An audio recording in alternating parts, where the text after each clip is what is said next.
So yun guys, ongoing yung pagkakabit ng solar panel. Kinakabit natin ngayon guys, ito yung 6 kilowatts grid tie system.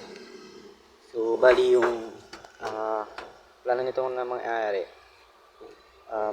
Maglalagay kami ng net metering for the future niya. Sa ngayon, hindi pa niya pinapagawa yung para sa net metering. So bali naka-grid tong yung setup natin. Ito. So to upgrade na lang yung ibang panel. Ayun, itong panel namin is nasa 6 na piraso to na 550 watts. So bali kulang pa to ng 4 na panel or 6 na panel kung isasagad natin yung 6 kilowatts na ng inverter natin sa grid tie system. So ito guys, ayan, dito tayo ngayon sa taas ng boom. So ayan, so medyo mainit pero okay na yung init. Alas 4 na ngayon, bali mag-isa lang ako nagkakabit. Ayan, wala akong kasama. Ayan. So solo flight muna ngayon tayo. Okay. So wait lang guys, so bali patapusin ko lang to, itong pagkakabit ng solar panel. Okay, see you. So yun guys, so bali ginagawa ko dyan, nag-terminate na tayo ng wire papunta sa ating mula sa circuit breaker papunta sa solar inverter. So, nagtatanong guys, yung solar inverter natin dyan guys is Solis inverter yan na 6 kilowatts. Bluetooth na rin yan siya. I-settings mo na lang yung inverter through Bluetooth. And then meron na rin siyang wifi para sa wifi.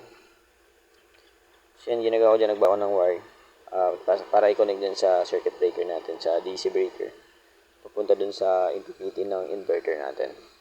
So bali yung inverter na yun guys na 6 kilowatts is 2 string yun siya. Nagre-range siya ng 90 to 500 volts bawat MPPT ng inverter.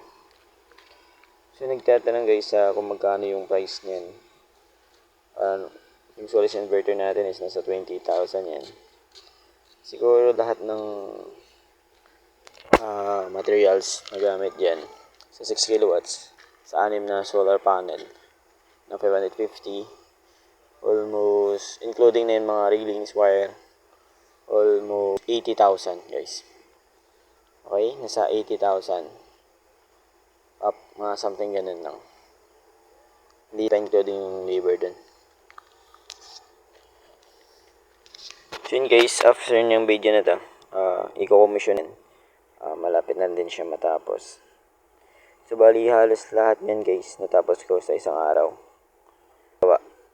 Meron din ako kasama dyan, yung katulong ko, nagbi-video yun nag-upload.